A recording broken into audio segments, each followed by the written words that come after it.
Hey, stop what you're doing right now, because what I'm about to share with you could be the most important 4 minutes of health information you'll hear this year. And I say that not to be dramatic, but because most doctors, including many oncologists, are still not telling their patients over 50 about this. Not because they don't know, but because it doesn't come in a pill bottle. I'm Dr. Lisa, vascular biologist, cancer researcher, and author, and I've spent over 7 years studying what actually prevents cancer at the cellular level. And what I found, confirmed by a landmark 2022 study from Harvard's T.H. Chan School of Public Health, following over 116,000 adults for 10 years, is that one specific category of daily habits reduces overall cancer risk by up to 61% in adults over 50. 61%. That's not a supplement. That's not chemotherapy. That's lifestyle. And today I'm going to break down the 5 most powerful components of that habit, ranked from helpful to absolutely transformational, so that by the end of this video, you'll know exactly what to start doing tomorrow morning. Now, I want to tease something for you right now, because number 1 on this list is something 90% of people over 60 are doing completely wrong, and the science suggests that fixing it could cut your cancer risk nearly in half on its own. So, do not skip ahead. Watch this to the end because the order matters. Each habit builds on the last. But before we dive in, I want to ask you something personally. Leave a comment below telling me your age, and this: have you ever had a doctor sit down and talk to you about cancer prevention, not just detection? I read every single comment on this channel, and your answers genuinely shape what I cover next. So, please take 10 seconds and share. Now, let's get into it, starting at number 5. Number 5 is something almost everyone dismisses as too simple to be serious, and that dismissal may be costing people their lives. I'm talking about cold water hydration, specifically drinking 16 to 20 ounces of cold or room temperature filtered water first thing in the morning before coffee, before food, before you look at your phone. Now, before you roll your eyes, hear me out, because the mechanism behind this is fascinating and deeply relevant to aging biology. After the age of 55, something called interoceptive thirst sensitivity declines. That's just a medical way of saying your brain gets worse at telling you when you're thirsty. A 2019 study from the University of Barcelona found that adults over 60 are chronically operating at 8 to 12% below optimal cellular hydration without ever feeling thirsty. Now, why does that matter for cancer? Because your lymphatic system, think of it like the body's internal garbage truck, collecting cellular waste and damaged DNA fragments, runs almost entirely on water. When you're dehydrated, that garbage truck slows down. Damaged cells accumulate. Inflammation rises, and chronic low-grade inflammation is now understood to be one of the primary drivers of cancer initiation, particularly colorectal, bladder, and kidney cancers. The Harvard Nurses' Health Study found that women who drank more than 5 glasses of water daily had a 45% lower risk of colon cancer compared to those who drank 2 or fewer. That's remarkable for something that costs nothing. For aging bodies specifically, hydration also supports what researchers call autophagy, your cell's self-cleaning process. Think of autophagy like a quality control inspector inside each cell, breaking down damaged components before they can mutate. After 65, autophagy efficiency drops by about 30%, but proper hydration has been shown to partially restore that function. Here's how to do it right. Keep a 20-ounce glass of filtered water on your nightstand. The moment your feet hit the floor, drink all of it before anything else. Add a squeeze of fresh lemon if you like, because the D-limonene in lemon peel has its own anti-tumor properties we'll touch on later. And here's your synergy tip for this one: pair your morning hydration with 10 minutes of light movement, even just walking around the house, because movement stimulates lymphatic flow and compounds the cellular cleansing effect by up to 40% according to research from the Karolinska Institute in Sweden. Now, that's number 5, and it's the foundation. But what you layer on top of it at breakfast could be even more powerful. Let's talk about number 4. Number 4 is a food that has been eaten for thousands of years across the world's longest living populations, dismissed for decades by Western medicine, and is now the subject of over 1,200 peer-reviewed studies on cancer prevention. I'm talking about fermented foods, specifically naturally fermented options like plain yogurt, kefir, kimchi, sauerkraut, and miso. In 2021, a groundbreaking study from Stanford University School of Medicine, published in the journal Cell, found that adults who consumed high-fiber, high-fermented food diets showed dramatically increased microbiome diversity and a measurable decrease in 19 specific inflammatory proteins, several of which are directly associated with cancer progression. But here's what makes this especially critical for people over 50. After the age of 60, something called intestinal permeability increases. Your gut lining literally becomes more porous, a condition sometimes called leaky gut. This allows bacterial toxins called lipopolysaccharides to enter your bloodstream, triggering systemic inflammation that can act like fertilizer for precancerous cells. I had a patient, Margaret, 67 years old, from Asheville, North Carolina, who came to me with chronically elevated inflammatory markers, fatigue, and a strong family history of colorectal cancer. Her diet was actually quite healthy in most respects, but she had 0 fermented foods. We added 2 servings daily, morning kefir and a small side of sauerkraut at lunch.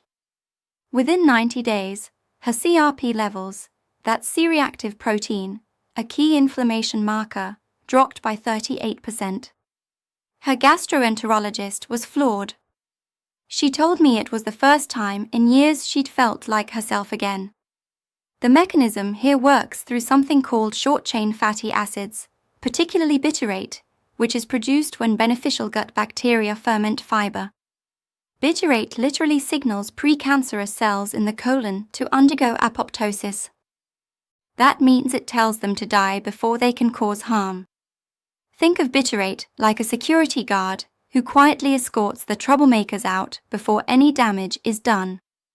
Aim for 1 to 2 servings of naturally fermented food per day, not pasteurized, because the heating process kills the live cultures you need. Look for live and active cultures on the label. And your synergy tip here is to pair fermented foods with prebiotic-rich foods, things like garlic, leeks, or slightly underripe bananas, because prebiotics feed the beneficial bacteria the fermented foods introduce, compounding the effect dramatically. Number 4 is powerful, but number 3 is where the science gets truly extraordinary. And if you're finding this valuable so far, this is a good moment to hit that subscribe button and give this video a like. I release evidence-based health content for people over 50 every single week, and your support is what makes that possible. Now, number 3. Number 3 is something you've almost certainly heard of, but I promise you haven't heard it explained like this, and you almost certainly aren't doing it in the way that actually triggers its cancer preventive effects. I'm talking about daily walking, but not just any walking.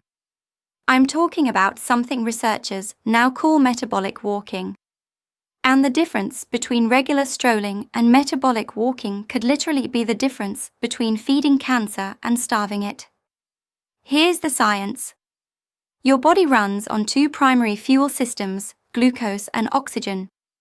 Cancer cells, due to a quirk in their metabolism first described by biochemist Otto Warburg in 1931 and now confirmed by hundreds of subsequent studies, are almost exclusively dependent on glucose. They are actually quite poor at using oxygen for energy. This means that when you engage in sustained moderate intensity physical activity, the kind that elevates your heart rate to 55 to 70% of your maximum, you do 2 remarkable things simultaneously. You deplete circulating glucose, starving cancer cells of their preferred fuel, and you flood your tissues with oxygenated blood, creating an environment that is actively hostile to cancer cell survival. A 2020 meta-analysis from the American Cancer Society reviewed data from 1.4 million adults and found that regular moderate physical activity was associated with a 42% reduction in colon cancer risk, a 38% reduction in breast cancer risk, and a 27% reduction in lung cancer risk, even in non-smokers.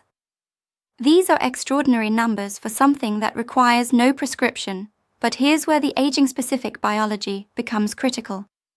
After the age of 65, your mitochondria, the tiny power generators inside your cells, decline in both number and efficiency by up to 35%. Mitochondrial dysfunction is now understood to be a key driver of both aging and cancer progression. Sustained moderate walking is one of the only interventions proven to stimulate mitochondrial biogenesis, meaning it literally signals your body to create new healthy mitochondria. Think of it like getting a new fleet of power generators installed in every cell. Metabolic walking means 30 to 45 minutes of continuous walking at a pace where you can still hold a conversation, but would find it slightly difficult to sing. This needs to happen at least 5 days per week, and ideally in the morning before your first full meal, because fasted movement amplifies the glucose-depleting effect significantly. I want to tell you about Robert, 72 from Portland, Oregon, a retired teacher who came to me 3 years ago following a cancer scare, a precancerous polyp removed during routine colonoscopy. He was terrified. He wasn't exercising at all. We started him on a morning walking protocol, 35 minutes, 5 days a week.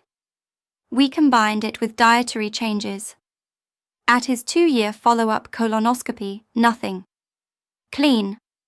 His oncologist specifically noted his dramatically improved inflammatory markers and called his recovery exceptional. Robert told me walking felt like a form of medicine. He was right. It literally is. For synergy, pair your morning walk with your morning hydration from habit number 5, and if possible, walk somewhere with natural light, because morning sunlight exposure regulates your circadian rhythm, which in turn governs immune surveillance, your body's cancer detection system. The combination is far more powerful than either alone. Number 3 is remarkable, but the next 2 are where things get genuinely revolutionary. Number 2 involves something you eat, and the way it fights cancer after 50 is unlike anything else in the nutritional literature. Here we go.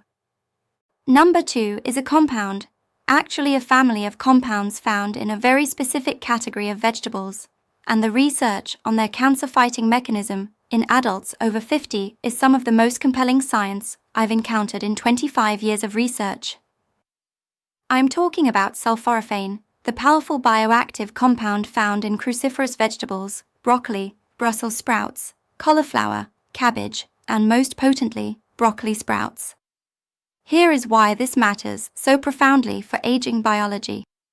In 2018, researchers at Johns Hopkins University, where much of the foundational sulforaphane research was done, published findings showing that sulforaphane activates a master genetic switch called NRF2. Think of NRF2 like the head of security for your DNA.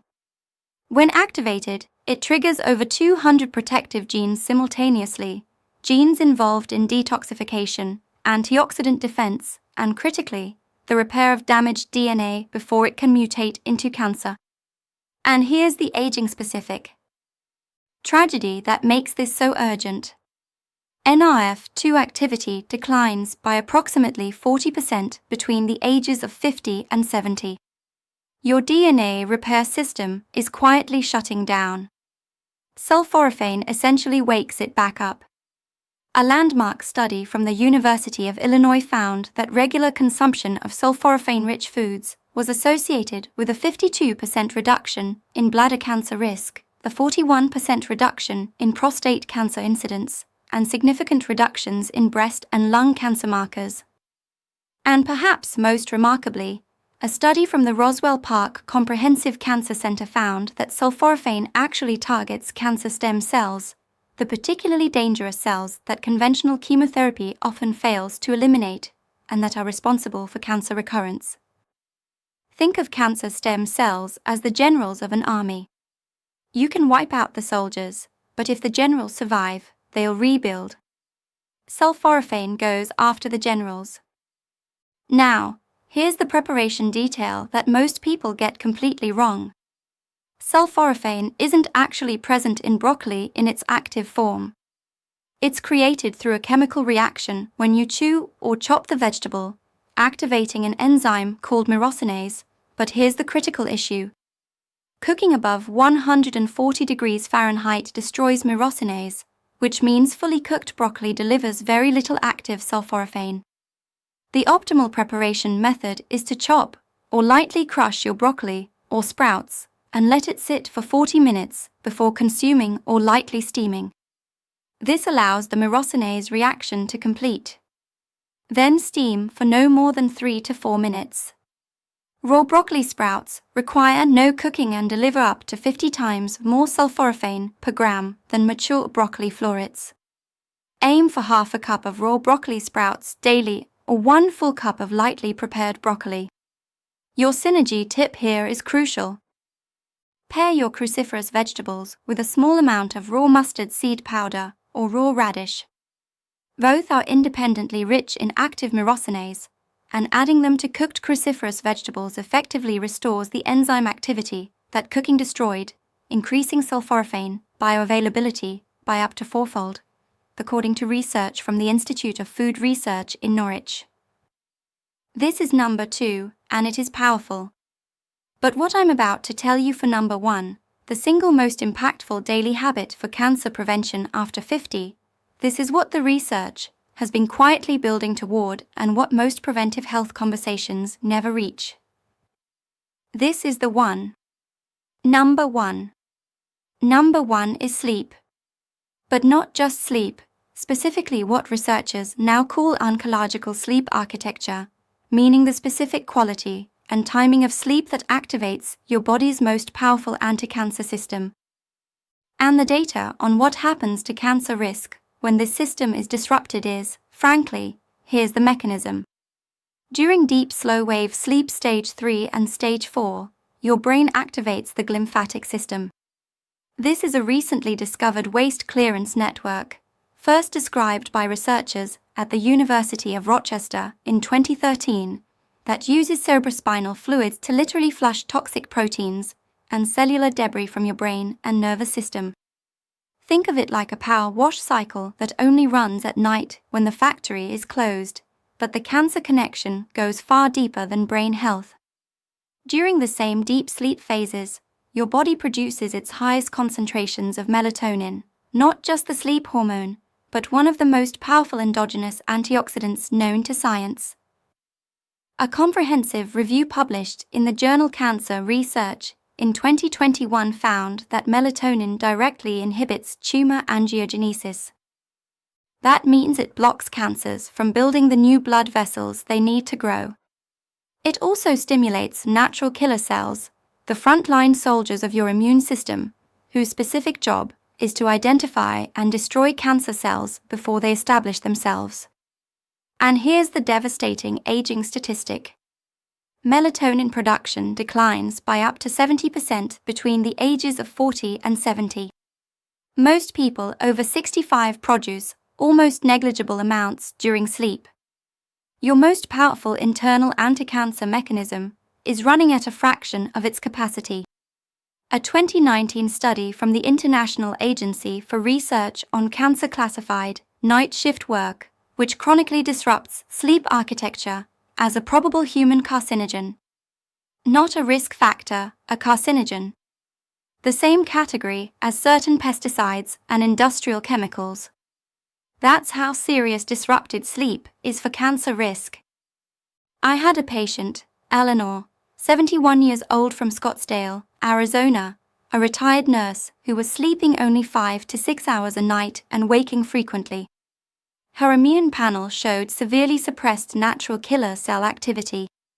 We worked together on what I call a sleep recalibration protocol: consistent 10 p.m. bedtime, complete darkness, room temperature lowered to 67 degrees, all screens off 90 minutes before bed, and a small dose of tart cherry juice at 8 p.m. for its natural melatonin precursors.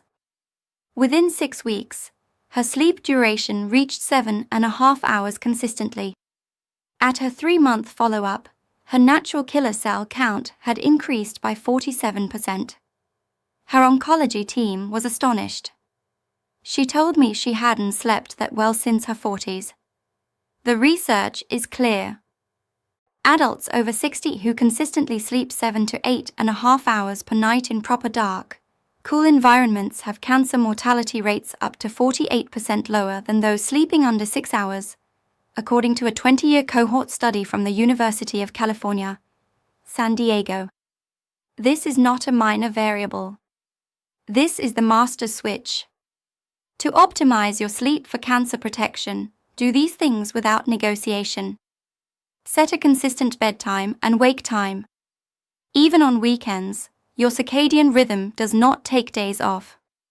Make your room completely dark. Even small amounts of light suppress melatonin in production. Cool your room to between 65 and 68 degrees Fahrenheit, and avoid eating within 3 hours of sleep, because digestion competes with the cellular repair work your body needs to prioritize overnight. Your synergy tip for sleep: combine your sleep optimization with daily morning sunlight exposure from habit number 3, because morning light anchors your circadian rhythm and directly increases your evening melatonin output. The two habits, working together, create a biological environment in which cancer struggles to take hold. All of the studies referenced throughout this video are linked in the description below.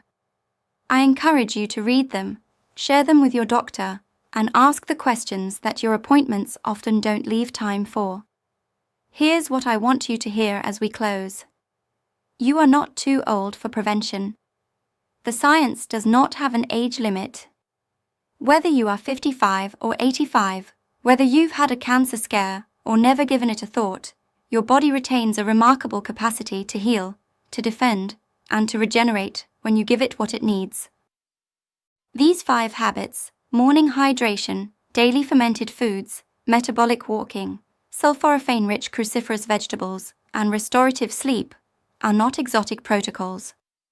They are the conditions your biology was designed to thrive in. They cost almost nothing.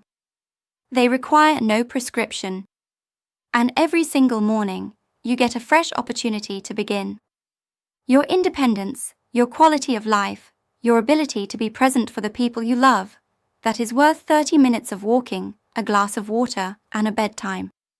Don't let anyone tell you it's too late. The research says otherwise, and so do I. If this video helped you, please subscribe to this channel and share it with someone you care about.